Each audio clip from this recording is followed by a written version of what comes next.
I fear not the man who has practiced 10,000 kicks once, but I fear the man who has practiced one kick 10,000 times.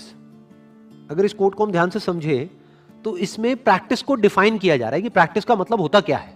जिसने practice कर रखी है किसी एक काम की बार बार बार बार बार बार बार बार बार बार जब हम प्रैक्टिस करते रहते हैं तो क्या होता है, तो हम एक स्टेट में चले जाते हैं जिस स्टेट को बोलते हैं द स्टेट ऑफ फ्लो. और स्टेट ऑफ फ्लो में क्या होता है कि वो काम अपने आप होने लग जाता है. एक है आपको सोच करके एक काम को करना होता है, तो बीच में एक फिल्टर आ गया. जैसे एक आदमी ने अगर एक किक की प्रैक्टिस 10 बार करी है, तो अब अगर उसको उस किक को उसी जगह पे मारना है, सामने वाले को, ओपोनेंट को, जिस जगह पे वो मारना चाहता है, मान लो नेक के यहां पर, तो उसको पहले सोचना पड़ेगा, वहां पर बड़ा दिमाग लगाना पड़ेगा, ध्यान लगाना पड़ेगा, तब जाकर के वो शायद हिट कर पाएगा. लेकिन अगर 10,000 बार उसने उसकी प्रैक्टिस कर रखी है या 1000 बार प्रैक्टिस कर रखी है एग्जैक्ट उसी की, तो अब उसको दिमाग लगाने की जरूरत नहीं है. या ये कह लो, ये जो दिमाग लगाने का काम है ये इतनी तेजी से हो जाएगा कि पता भी नहीं लगेगा. ऐसा लगेगा कि दिमाग लगा ही नहीं है, वो गैप बीच में से हट गया. यानी वो काम बहुत ही स्पीड से हो जाएगा. और स्पीड का ही सारा खेल होता है कि कौन सा काम कितनी स्पीड से हो रहा है, स्पेशली लड़ाई में, जिस कॉन्टेक्स्ट में ये कहा जा रहा है.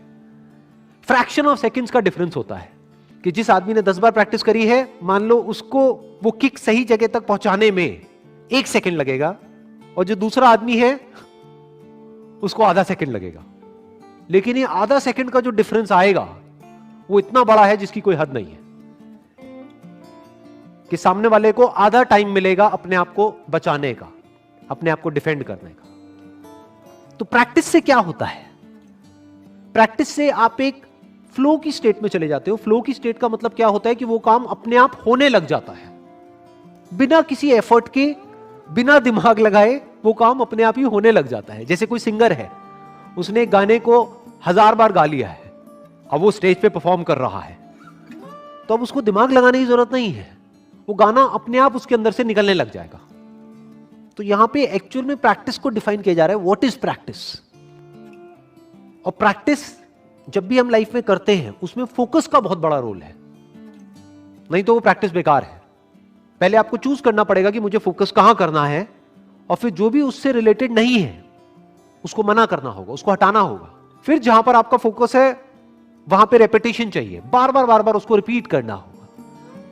इनफैक्ट रिपीट हो ही जाएगा ना, जब आप कुछ और कर ही नहीं रहे हो और वही एक काम कर रहे हो, आपके पूरा माइंड बॉडी एक ही काम में लग रहा है, तो अपने आप ही आप उसमें मास्टर होते चले जाओगे. इनफैक्ट एक कोटेशन है, practice makes the man perfect. ये सही नहीं है. क्यों? क्योंकि practice only in the right direction makes the man perfect. Practice तो दूसरा आदमी भी कर रहा है. 10,000 किक की प्रैक्टिस उसने करी है एक बार, तो प्रैक्टिस तो उसने भी करी है. और दूसरी तरफ से एक आदमी है जिसने एक ही किक की प्रैक्टिस 10,000 बार करी है. तो प्रैक्टिस से परफेक्शन नहीं मिलता है. Practice along with focus in the right direction makes the man perfect. Do not pray for an easy life. Pray for the strength to endure a difficult one. Do not pray for an easy life. क्यों? क्योंकि life तो easy है ही नहीं. तो अगर आप एक easy life के लिए प्रे कर रहे हो तो आपकी प्रेयर ही गलत हो गई, आपकी एक्सपेक्टेशन ही गलत हो गई. आपकी एक्सपेक्टेशन ऐसी हो गई जो कभी पूरी हो ही नहीं सकती. कोई इंसान तो क्या, भगवान भी आपकी एक्सपेक्टेशन को पूरी नहीं कर सकता. अगर आप कहते हो कि मुझे एक आसान जिंदगी चाहिए, आसान किसी की नहीं है जिंदगी. जो पैसे वाले हैं, मान लो कोई बच्चा है, वो किसी बहुत पैसे वाले घर में पैदा हो गया है, अरे उसकी अलग प्रॉब्लम्स है. और जो एक गरीब घर में पैदा हुआ है उसकी अलग प्रॉब्लम्स है. ऐसा नहीं है कि उसकी लाइफ में कोई प्रॉब्लम्स ही नहीं है, ऐसा कोई नहीं है. तो क्या कहा जा रहा है कि अगर प्रे करना ही है भगवान से, या जिसको भी आप मानते हो उससे प्रे करना ही है, तो ये करो कि हे भगवान, मुझे एक आसान जिंदगी मत दो, क्योंकि जिंदगी तो आसान है ही नहीं. मुझे स्ट्रेंथ दो कि मैं एक मुश्किल जिंदगी को भी एंड्योर कर सकूं, सह सकूं.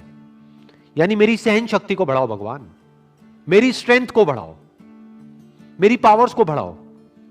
मुझे ऐसा बनाओ कि मुझे जिस भी माहौल में डाल दिया जाए, चाहे वो माहौल कितना भी अनकंफर्टेबल लग रहा है, मैं उसको सह सकूं.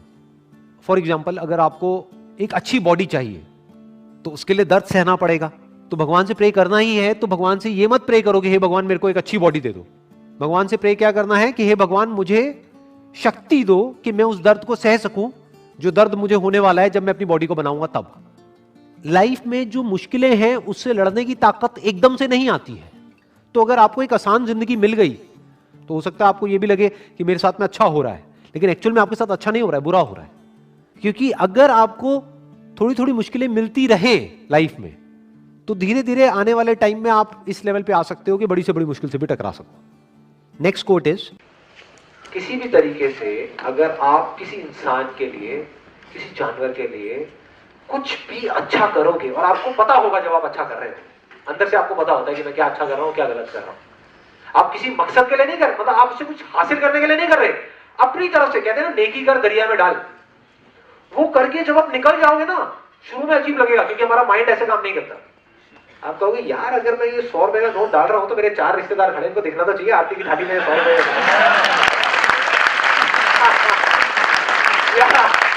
शादी में डांस कर रहा है, डिंचक वहां पे जाके वारी फेरी होती है। कभी 10 की गड्डी पड़ी है, एक 50 का नोट निकाला, जब देखा सारे लोग हैं वहां पर दिखाने के लिए अपना 50 रुपए का वो वारी फेरी कर दिया। आप समझ गए मेरी बात? एक है कि हम किसी को दिखाने के लिए कर रहे हैं, उसमें आपको टेम्पररी खुशी मिलेगी, प्लेजर मिलेगा, उसको प्लेजर बोलते हैं, जॉय नहीं बोलते, हैप्पीनेस नहीं बोलते, ब्लिस नहीं बोलते। ब्लिस है आनंद, मतलब आप झूम गए, आप मस्त हो गए, आपको होश ही नहीं, आप कह रहे मजा आ गया, ये मतलब आप ये भी भूल गए कि आप खुश हो, इतने खुश कि आपको पता ही नहीं कि आप खुश हो। That is the peak of happiness. ऐसी भी स्टेट एग्जिस्ट करती है इस दुनिया में। और वहां तक कैसे पहुंच सकते? वहां तक आप पहुंच सकते हो, उसके लिए आपको कुछ बड़ा करने की जरूरत है। ये एक बहुत बड़ी गलत है। बड़ा करना भी अपने आप में एक ट्रैप है। जब आदमी बड़ा करने की सोचता है ना, तो वो मटेरियलिस्टिक चीजों का तो छोड़ देता है, लालच धीरे धीरे, क्योंकि मटेरियलिस्टिक चीजें जब उसको मिल जाती है तो उसका इंटरेस्ट उसमें से खत्म हो जाता है। वो नॉन मटेरियलिस्टिक चीजों को पकड़ लेता है, नाम को पकड़ लेता है, उसके अंदर नाम की भूख आ जाती है। मुझे नाम चाहिए, मुझे ये चाहिए, मुझे वो चाहिए, वो भी एक भूख है। जब तक वो वाली आपके अंदर भूख रहेगी, आप अटक गए।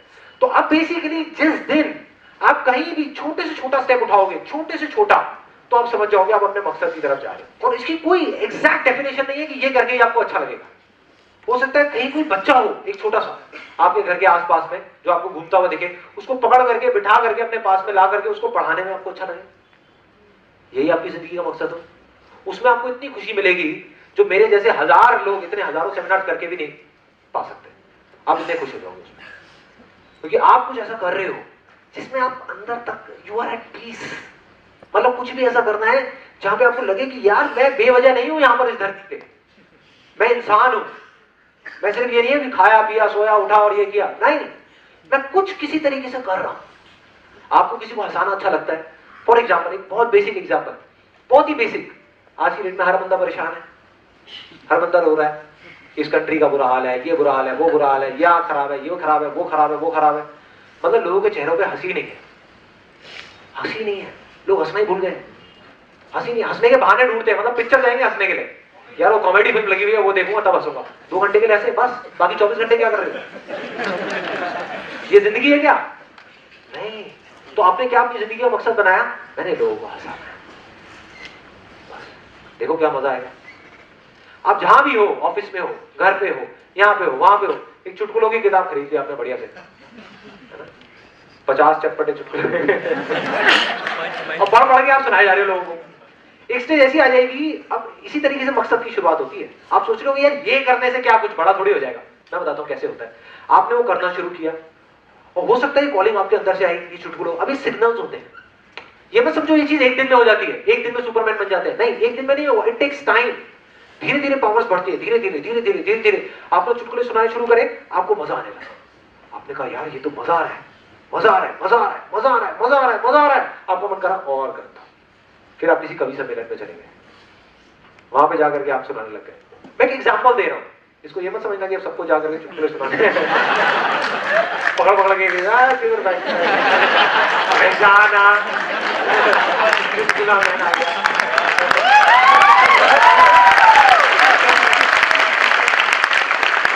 कॉलिंग है, कुछ भी हो सकती है, कैसी भी अजीब सी हो सकती है, लेकिन अगर आप कुछ भी ऐसा ढूंढ लोगे जहां से आपको लगता है कि मैं कुछ मीनिंगफुल कंट्रीब्यूट कर रहा हूं, तो वो चीज आज नहीं तो कल आकर के आपको पकड़ लेगी, जकड़ लेगी और फिर धीरे धीरे आप आगे बढ़ जाओगे। हो सकता है आने वाले टाइम में आप एक कवि बन जाओ, हो सकता है एक स्टैंड अप कॉमेडियन बन जाओ, हो सकता है कुछ भी बन जाओ। You never know, you never know. आपका सेंस ऑफ ह्यूमर इस लेवल तक चले जाए आप कुछ भी ना बनो, लेकिन 24 घंटे लोगों को हंसाते रहो। इससे बढ़िया लाइफ क्या होगी? जो आपके आसपास के लोग मिले